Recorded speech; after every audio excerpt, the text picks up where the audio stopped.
Bismillahirrahmanirrahim. Assalamualaikum warahmatullahi wabarakatuh. Waalaikumsalam warahmatullahi wabarakatuh. Alhamdulillah kita bisa ketemu di pertemuan terakhir materi studi hadis di semester 1. Nah, kemarin udah selesai semua ya presentasinya ya. Iya, sudah selesai semua ya. 2 kelas ini. Iya, sampun, Pak. Iya, Pak. Oke. Sebelumnya tolong dibuka ya ininya. Dibuka screen-nya. Saya cuma minta 1 kali ini aja di pertemuan terakhir untuk dibuka. Saya pengen tahu. Kemarin kan sampean pada nutup screen. Oke.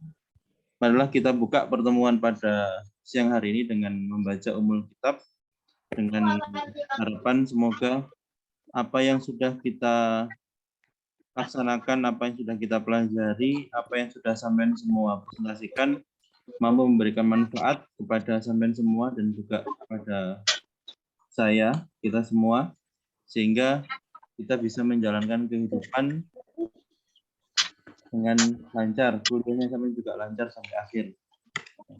Ala hadina walakum sholihah al-fatihah. A'udzubillahi minasyaitonir rajim. Bismillahirrahmanirrahim. Iyyaka na'budu wa iyyaka nasta'in. Ihdinas siratal mustaqim. Shiratal ladzina an'amta 'alaihim ghairil maghdubi 'alaihim waladdallin. Oke, untuk absen saya serahkan ke PJ-nya masing-masing. Nah, PJ dari PAI mana? PJ dari PAI. Siapa? Mbak Yuren. Kalau PJ dari HES siapa? PJ dari HES sudah datang belum? Hari ini saya akan mereview, saya akan mencoba membahas secara garis besar dan juga nanti kita interaktif. Jadi di tengah-tengah saya mereview, saya juga akan bertanya sejauh mana sampean sudah membaca atau bagaimana kemarin-kemarin. Nah, ini adalah Ini adalah salah satu strategi bagaimana kuliah online dan juga tetap bisa mendapatkan hasil. Ayo, yang kameranya belum dibuka, silakan dibuka. Oke. Ini PJ-nya kelas HES mana? PJ-nya kelas HES.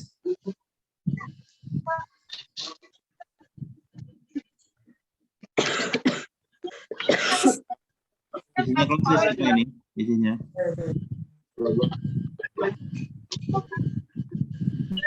Oke, ini saya mau share screen dulu.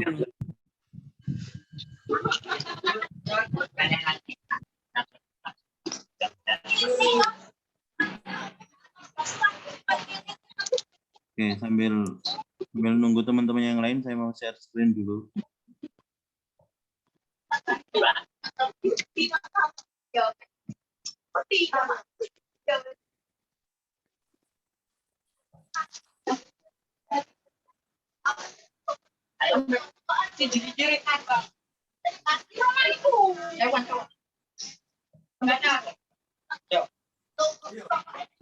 Penrokokan tapi share screen.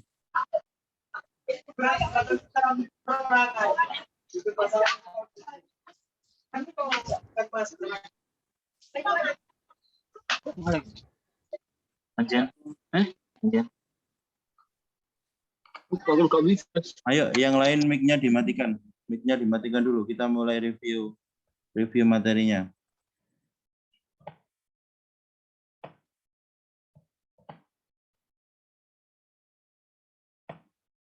Oke, bismillahirrahmanirrahim. Ini yang dari HES sudah datang ya. Sampean buka ininya, sampean buka kamera nih.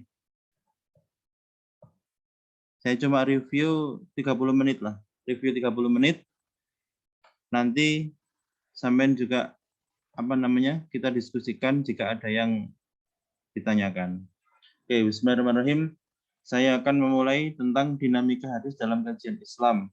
Nah, materi sampean ini kan studi hadis ya. Studi hadis yakni mata kuliah yang memfokuskan pada pengenalan tentang hadis secara akademik. Kalau bicara tentang hadis itu, maka yang muncul pertama kali dari sampean apa, Mas Mbak? Apa yang kira-kira yang ketika saya mendengar hadis itu apa yang sampean pahami? Silakan bisa angkat tangan atau langsung buka mic. Ayo, saya pengen interaktif ini review. Ayo, silakan. Perkataan Nabi Muhammad. Siapa namanya? Muhammad Hasan. Ya, apa itu? Hadis apa yang saya pahami? Perkataan, perbuatan, dan sikap Nabi Muhammad. Sikap Nabi Muhammad. Oke, Fantoni Alvaris. Yang lainnya? Ayo, silakan. Ayo. Ini pertemuan terakhir, saya pengen review interaktif. Ayo yang lainnya. Hadis. Apa? Pengertian hadis apa, Ustaz? Iya, yang sampean pahami dari hadis itu apa? Apa sih hadis itu?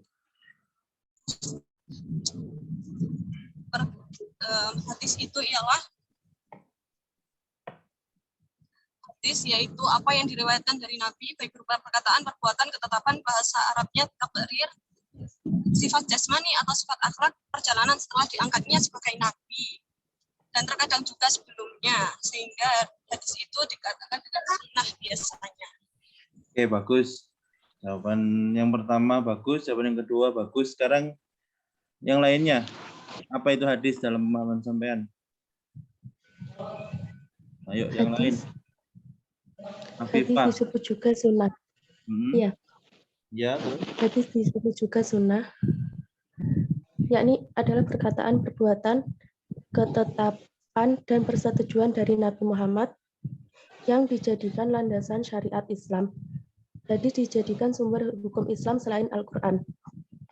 Dalam hal ini, kedudukan hadis merupakan sumber hukum kedua setelah Al-Quran. Terima kasih. Oke, bagus. Satu lagi dari Mas. Ayo. Ini mbak-mbaknya udah 2, mas-masnya kurang 1. Apa itu hadis yang kalian pahami?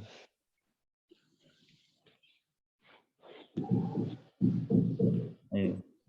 Saya sangat mengapresiasi sampean meskipun ada kegiatan di luar, sampean tetap bisa membuka kamera dan bisa mengikuti perkuliahan ini. Tuh, buka kamera.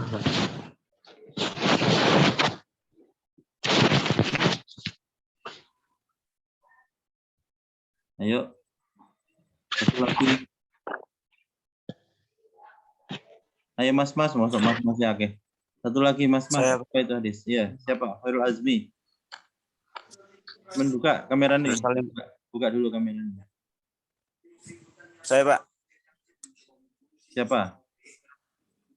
Nursalim. Ya, Nursalim, ya, silakan. Hadis menurut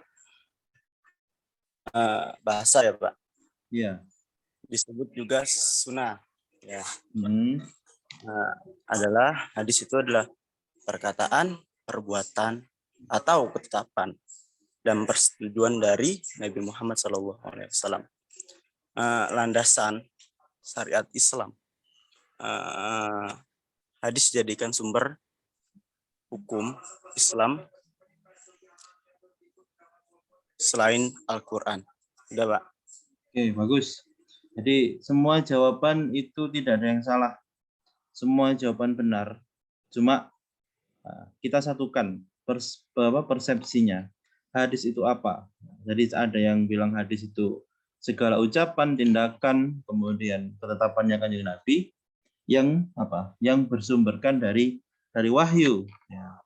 Nah, dari sini kita sepakat bahwasanya hadis adalah sebagai salah satu wahyu. Wahyu yang berada dalam hierarki kedua setelah Al-Qur'an. Nah, dalam surat Al-Hijr ayat 9 itu ya. Inna nahnu nazzalna dzikra wa inna lahu lahafidun. Itu dari tafsirannya kan ada yang menyatakan lahafidun meliharanya dengan apa? Dengan menghafal. Ada yang bilang memeliharanya dengan apa? Mengkajinya. Nah, salah satu untuk lahafidun adalah dengan turunnya hadis. Nah, hadis sebagai apa? Sebagai sebagai penjelas daripada Al-Quran. Bayanul Quran. Jadi fungsi hadis yang pertama adalah bayanul Quran. Nah, kemudian hadis itu bersumber dari Tuhan atau disebut dengan wahyu. Lalu kemudian redaksinya bersumber dari Kanjeng Nabi. Maka kemudian hadis itu istilahnya ada macam-macam. Ada hadis, ada khobar, ada sunnah, kemudian ada asar. Masih ingat ya perbedaannya ya? Ada yang bisa membedakan? Hadis, khobar, sunnah, sama asar. Hadis, sunnah, khobar, sama asar. Ayo, satu aja. Silakan. Ada yang bisa membedakan? Apa bedanya sunnah sama hadis itu? Sudah pernah saya terangkan. Apa sunnah itu? Bedanya hadis sama sunnah apa? Ayo, siapa? Bebas. Kalau sunnah itu disandarkan kepada Nabi dan para sahabat mengenai perbuatan, kalau khabar itu disandarkan kepada Nabi dan selainnya mengenai perkataan dan perbuatan, kalau athar itu disandarkan kepada sahabat mengenai perkataan dan perbuatan. Oke, itu persamaannya. Itu persamaannya, bagus. Khabar, hadis, sunnah, athar, persamaannya sama. Disandarkan pada Nabi, tapi ada perbedaannya. Perbedaan antara hadis dengan sunnah adalah apa? Sunnah adalah apa-apa yang diperbuat Nabi sebelum dan juga sesudah Nabi atau Muhammad diangkat sebagai Nabi dan Rasul. Itu sunnah. Sampean masih kan? Masih percaya dengan peristiwa Kanjeng Nabi menjadi maksum karena dibelah dada? Masih percaya?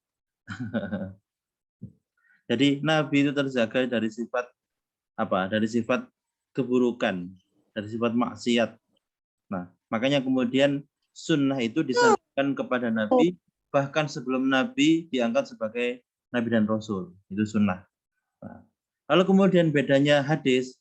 Kalau hadis itu urgensinya adalah apa-apa yang disampaikan oleh Kanjeng Nabi berdasarkan wahyu dari Gusti Allah melalui malaikat Jibril dengan redaksinya beliau yang berisikan tentang hukum, berisikan tentang syariat. Berarti perpotongannya ada pada apa? Setelah Nabi diberikan apa? Diberikan risalah wahyu.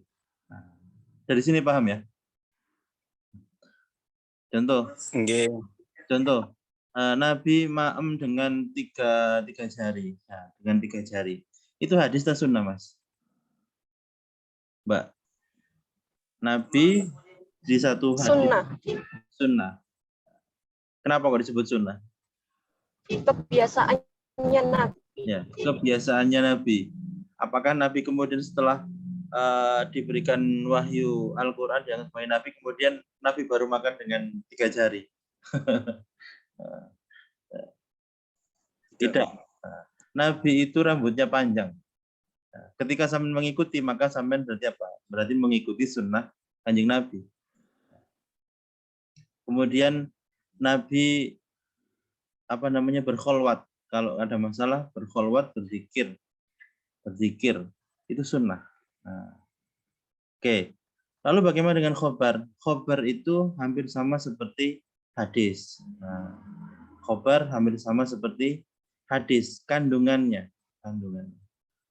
Lalu kemudian ada asar. Nah, asar itu yang menyampaikan bukan Nabi, tapi yang menyampaikan adalah sahabat. Sahabat mengamati, sahabat terinspirasi dari apa-apa yang dilakukan oleh Kanjeng Nabi, kemudian dinyatakan oleh sahabat, namanya asarus sahabat. Nah, paham ya? Ketika ada ada sahabat kemudian makan dengan 3 jari. Nah, itu yang menyatakan adalah sahabat, bukan Nabi, maka namanya asar. Nah, itu asar. Nah, tapi ada juga Nabi itu juga dinyatakan ketika ditanya ya, contohnya tentang ini, contohnya tentang Nabi itu biasanya kalau wudhu rambutnya dibasuh semua. Tapi ada satu waktu ketika Fathu Mekah itu Nabi itu hanya mengusap bun-bunani ala nasiyatihi. Nah, kemudian ditanya sama siapa itu, sahabat lupa saya. Ibnu Umar kalau nggak salah. Ya Rasulullah, panjenengan barusan melakukan apa yang nggak pernah jenengan lakukan. Apa jawabnya Nabi? Iya, aku melakukan apa yang belum pernah aku lakukan. Nah, antara Nabi itu biasanya wudhu dengan mengusap seluruh kepalanya, artinya seluruh rambutnya diusap dengan air. Dengan Nabi kemudian hanya mengusap bun-bunani, maka kemudian mengusap kepala itu tetap wajib. Tetap wajib. Wamsahu biru'usikum. Tapi batasan mengusap rambut itu menjadi sunnah. Kalau sampai mengikuti seluruh kepala dengan rambut, maka sampai juga mengikuti sunnahnya Nabi ketika Nabi melakukan itu. Tapi kalau sampai cuma diepek-epek gini tok, nah berarti juga sampai juga sunnah. Nah, menjalankan sunnah kanjeng Nabi. Nah, sekarang kita beralih ke urgensi hadis. Apa itu urgensi? Urgensi adalah apa? Nilai pentingnya hadis. Nah, hadis itu dinilai penting karena apa?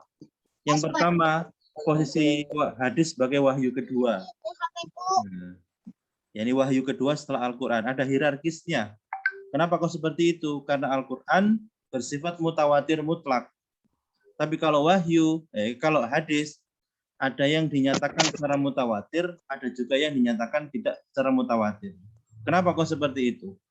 Karena di awalnya ketika hadis disampaikan, Nabi itu melarang dulu kepada para sahabatnya untuk menuliskan hadis. Agar apa? Tidak tercampur antara dua wahyu ini. Nah, yang disuruh nuliskan dan menghafal adalah Al-Quran. Kalau hadis itu silakan dipahami, silakan diingat-ingat. Jangan ditulis. Kenapa? Kalau ditulis nanti bercampur. Sama-sama wahyunya, tapi apa? Tapi berbeda hierarkisnya, berbeda sifatnya. Nah, tapi keduanya saling berkesinambungan. Yang kedua, hadis sebagai bayanul Quran, penjelas daripada Al-Quran. Jadi bahan penafsiran daripada Al-Quran adalah salah satunya dari hadis. Selain itu juga ada yang namanya munasabah. Ada yang namanya munasabah. Yang ketiga, hadis sebagai apa? Sebagai penanda peradaban. Nah, hadis itu kita tahu sama seperti ini, sama seperti dalam studi Al-Quran itu ada ayat Makkiyah dengan ayat Madaniyah. Hadis juga sama. Hadis yang turun di Madinah dan hadis yang disampaikan atau turun di Mekah. Berarti sebagai penanda peradaban. Peradaban apa?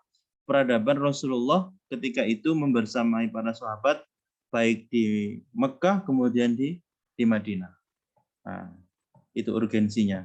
Nanti ini saya share ini materinya.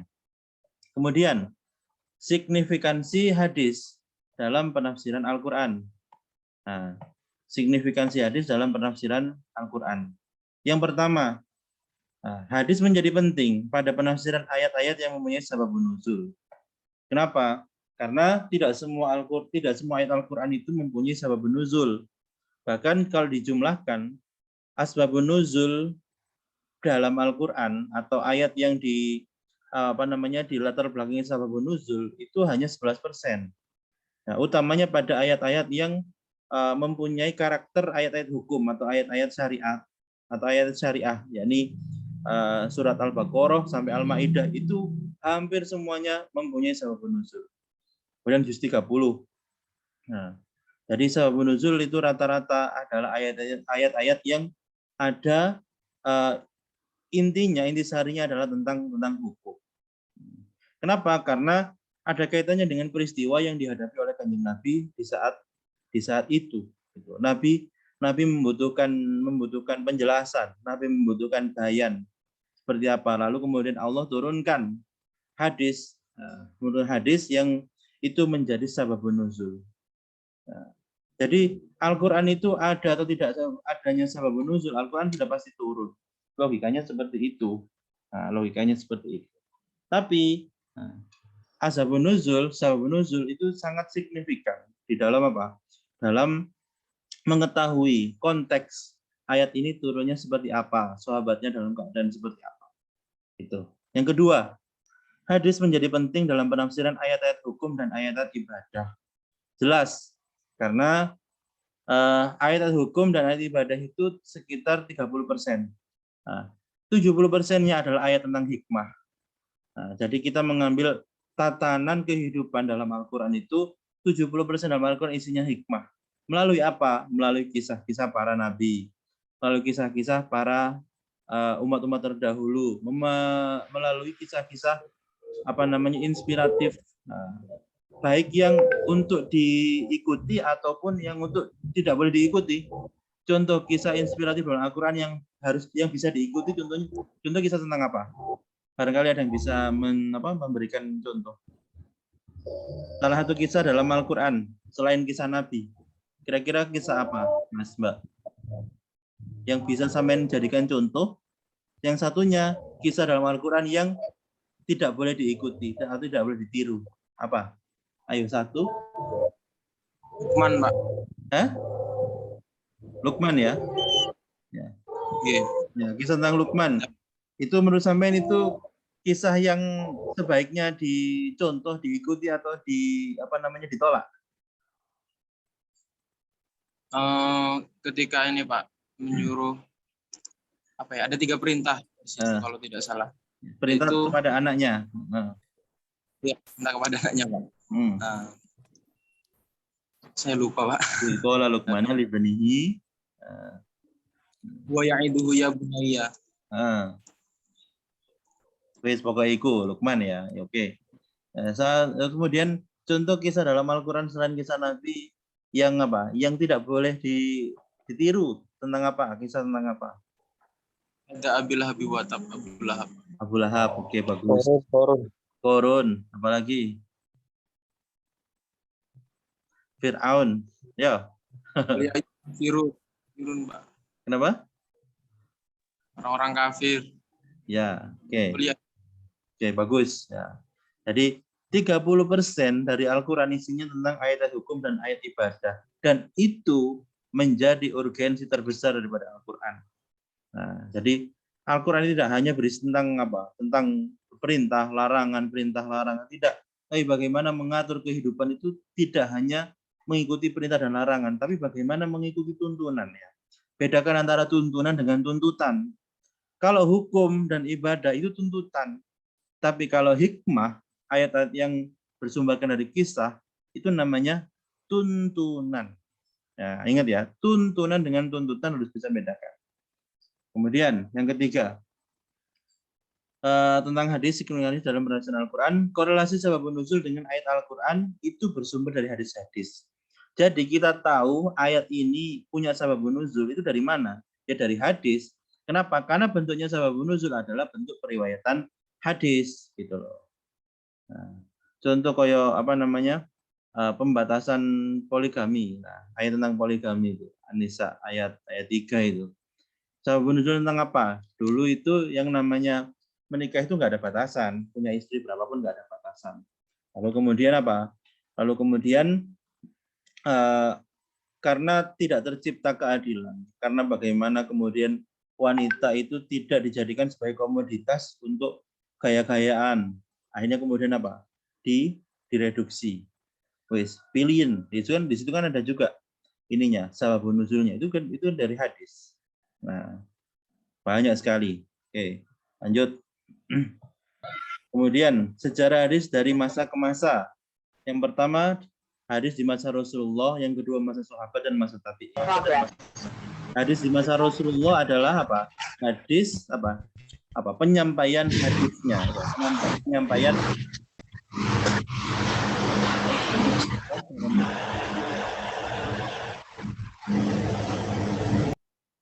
Oke. Jadi di masa Rasulullah hadis itu adalah masa penyampaian hadis di masa Rasulullah. Kalau kemudian di masa sahabat itu bagaimana hadis itu kemudian kemudian dikodifikasi tapi secara terbatas. Kemudian masa tabi'in hadis itu ditadwin, dikodifikasi, dikumpulkan, dikolek, kemudian dituliskan. Pada masa siapa ya? Hadis ditulis itu. Pada Umar bin Abdul Aziz. Khalifah Umar bin Abdul Aziz atau abad ketiga Hijriyah dari dinasti apa itu? Umayyah, Pak. Ya, dari dinasti Umayyah atau Bani Umayyah. Oke. Masa sahabat itu adalah masa masa perpotongan. Nah, bagaimana hadis-hadis yang pernah dinyatakan oleh Kanjeng Nabi itu kemudian banyak dipalsukan di masa sahabat. Kenapa? Karena satu alasannya, ada klan-klan yang tidak suka dengan Khulafaur Rasyidin. Yang kedua, ya karena masalah politik. Jadi hadis itu dijadikan sebagai komoditas politik. Nah, sebagai komoditas politik. Nah, sebagai komoditas politik, salah satunya adalah bagaimana menggunakan hadis sebagai sebagai cap-cap atau kemudian branding daripada politik di masa itu. Nah, kemudian di masa tabi'in. Nah, disinilah hadis kemudian masuk ke babak baru dengan menjadikan hadis ini sebagai sebagai kitab yang harus dipegang. Kemudian hadis dilihat dari sisi karakter. Ada dua macam, yakni masyru' atau makmul, yakni bisa diamalkan. Yang kedua, ghairu masyru' atau ghairu makmul, yakni tidak boleh diamalkan. Nah, hadis ini kok tak share ini kok. Tak share. Kemudian hadis dari asal usulnya. Hadis itu ada dua macam. Yang pertama marfu, yakni hadis yang benar-benar bersumber dari Nabi Muhammad SAW. Marfu, rofa, mencapai tingkatan derajat benar-benar diucapkan oleh Nabi. Yang kedua maudhu, perkara yang seolah-olah berasal dari Nabi Muhammad. Nah, itu buatan, maudhu, itu berarti palsu. Nah, kemudian jenis hadis dari sisi penerimaan sanad dibagi menjadi dua. Nah, khobar mutawatir, yang kedua khobar ahad. Khobar mutawatir memenuhi syarat perawi lebih dari 10 sahabat. Kalau khobar ahad, perawi kurang dari 10 sahabat. Nah, khobar mutawatir itu tidak ada pembahasan tentang sahih, dhaif atau hasan. Pokoknya memenuhi syarat mutawatir lebih dari periwayatan 10 sahabat, maka sudah itu nanti munculnya pada apa? Ini marfu atau maudhu. Nah, kemudian ada khobar ahad. Nah, hadis yang diriwayatkan kurang dari 10 sahabat. Ini kemudian apa? Muncullah istilah tentang sahih, dhaif dan hasan. Hasan muncul itu setelah apa? Setelah konsep dari Sahih Bukhari tentang apa? Konsep dari Imam Bukhari tentang hadis cuma ada dua, kalau nggak sahih ya dhaif. Kemudian muncul yang namanya Imam Tirmidzi. Bahwasanya tidak semua hadis yang didhaifkan oleh Imam Bukhari itu kemudian dia tertolak secara total gitu. Nah, kemudian muncullah istilah hadis hasan. Oke, kemudian macam-macam kualitas hadis ahad. Nah, ada dua macam, makbul, yakni memenuhi syarat kesahihan hadis, ada sahih dan hasan. Kemudian ada mardud, tidak memenuhi syarat kesahihan hadis, atau kita sebut dengan apa? Hadis dhaif. Ya, ingat-ingat. Makbul ada dua isinya, yakni apa? Sahih dan hasan. Kalau mardud isinya satu, yakni dhaif. Nah, nanti di dalam hadis dhaif itu macam-macam. Ada dhaif karena tidak memenuhi syarat sahih dan hasan. Ada dhaif yang karena hadisnya berupa maudhu. Ada dhaif yang karena berupa hadis mudallas. Nah, menyembunyikan guru. Nah, tuh. Kemudian syarat-syarat kesahihan hadis ini harus di luar kepala. Sanad tersambung dari perawi awal hingga akhir. Nah, mana itu perawi awal sama perawi akhir? Sanad pertama sanad pertama adalah sahabat. Nah, sekaligus sebagai perawi keliru saya. Perawi pertama adalah sahabat, sekaligus dia menjadi sanad terakhir. Sanad terakhir mencapai kepada Rasulullah. Nah, sahabat itu adalah perawi pertama yang meriwayatkan pertama kali dari Kanjeng Nabi, sekaligus menjadi sanad terakhir. Nah, dari periwayatan. Maka sanad awal adalah dari siapa? Ya dari mukharijul hadis, ada Bukhari, ada Muslim, dan lain itu mukharij. Itu dapatnya dari siapa? Dari tabi'in ke sahabat. Kemudian yang kedua perawi yang adil. Adil itu kepantasan, kecakapan. Pantese wong belajar Al-Qur'an itu ya opo klambine. Enggak mungkin dong orang ngajar Al-Qur'an kemudian ngajar pakai baju kaos oblong, kemudian pakai singlet. Nah, keadilan. Salah satunya adalah keadilan itu seorang perawi hadis itu tidak boleh tidak pantas untuk sering-sering ke pasar. Nah, dulu pernah saya terangkan ya, kenapa kok tidak boleh sering-sering ke pasar? Kalau dia bukan seorang pedagang. Karena di pasar tempat bercampurnya fitnah. Nah, ya, tempat bercampurnya fitnah. Oke. Yang ketiga perawi yang dobit. Dobit ada 2 macam, ada dobit akal sama dobit soder. Dobit soder sama dobit benar, dobit akal sama dobit kitab ya.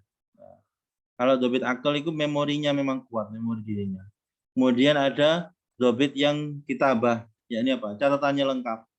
Nah, jadi seorang perawi hadis itu bisa dinyatakan sah sebagai perawi ketika ketika dia punya ingatan yang kuat. Yang kedua, kalau tidak ingatannya kuat ya berarti catatannya kuat gitu, catatannya banyak. Maka kemudian sampean mahasiswa dinyatakan sebagai mahasiswa yang dobit adalah mahasiswa yang satu. Selain absennya tidak tercekal ya. Yang kedua sampean juga harus pinter-pinter nyatet.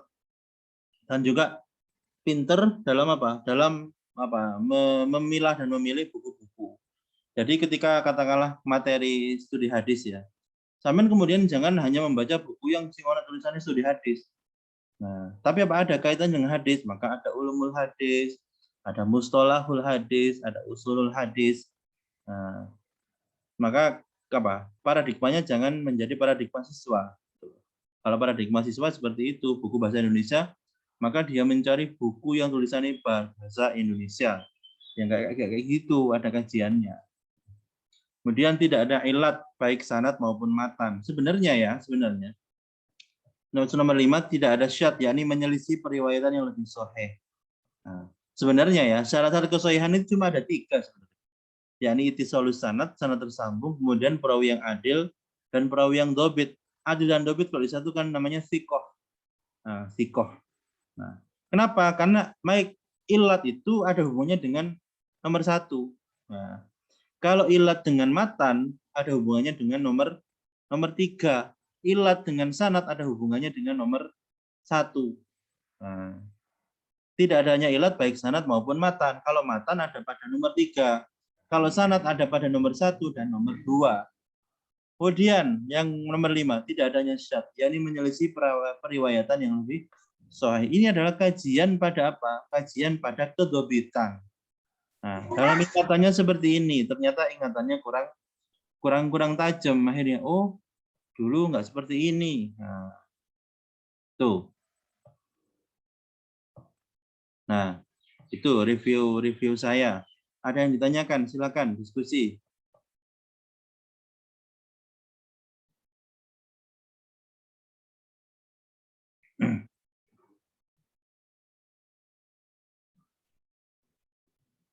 Ini saya pakai Zoom free ini. Ingin bertanya, Pak. Ya, silakan.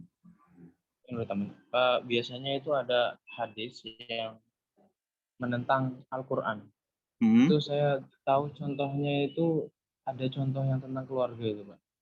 Bisa diperjelas lagi, Pak, contoh-contoh hadis yang menentang Al-Qur'an sehingga hadis ini menjadi hadis dhaif atau marfu. Oke, bagus. Jadi itu sebenarnya gini. Jadi itu bukan hadis yang menentang Al-Qur'an, tapi Tapi ada hadis-hadis yang dhaif karena itu berupa hadis maudhu. Bukan menentang Al-Qur'an bahasanya, menyelisihi terhadap nilai Al-Qur'an. Nah, jadi nggak mungkin di dalam Al-Qur'an itu kemudian atau Gusti Allah itu nggak mungkin nyuruh nyuruh sahabat memilih ini untuk sebagai khalifah. Itu biasanya gini, Mas. Ada kisah tentang Yazid ya. Yazid itu putranya Muawiyah kan. Yazid itu putranya Muawiyah yang menggantikan Muawiyah. Yazid itu ketika naik jadi khalifah itu banyak menggunakan hadis-hadis palsu. Mana mungkin ya Kanjeng Nabi kemudian repot-repot kemudian menyatakan bahwasanya yang pantas untuk menjadi penggantiku adalah Yazid bin Muawiyah. Sama-sama umat Islam. Nah, kenapa enggak Ahlul Bait saja? Nah, kemudian bertentangan akhirnya. Nah, yang dinyatakan Yazid ternyata hadis maudhu dan itu dihantam sama pendukungnya Sayyidina Ali yang kita kenal sebagai Syiah itu. Nah, itu salah satu contohnya kayak gitu. Ya. Yang lain?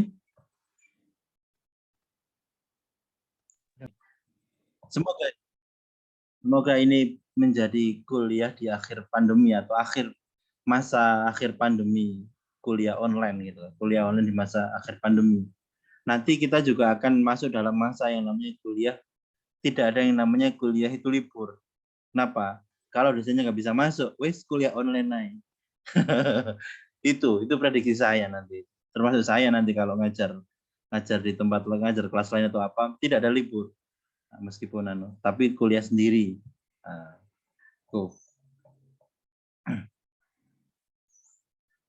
ayo dibuka camnya semua ayo. Saya pengen kita semua ayo tirukan saya ya. Saya pengen sampean berikrar gitu. Saya bukan mahasiswa cinta mager. Ayo Rek. Ayo dibuka mic-nya semua. Saya bukan mahasiswa yang mager. Saya bukan mahasiswa yang cinta mager. Cinta mager ya berarti kan sampai saya benci mager. Saya benci mager. Saya benci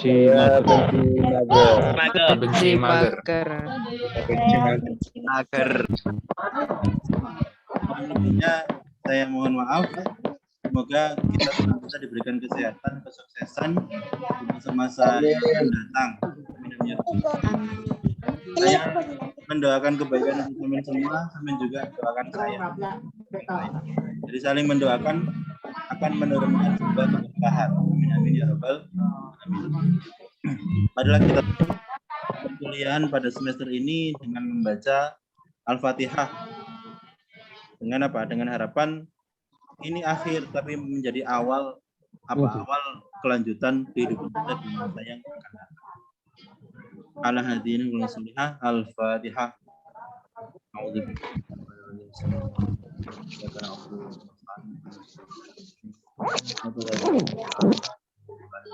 Amin.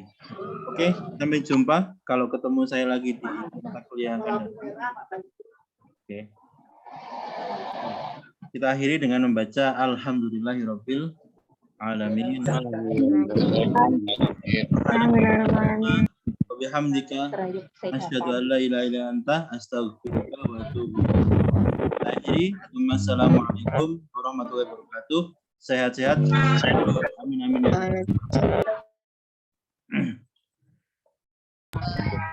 Waalaikumsalam warahmatullahi wabarakatuh.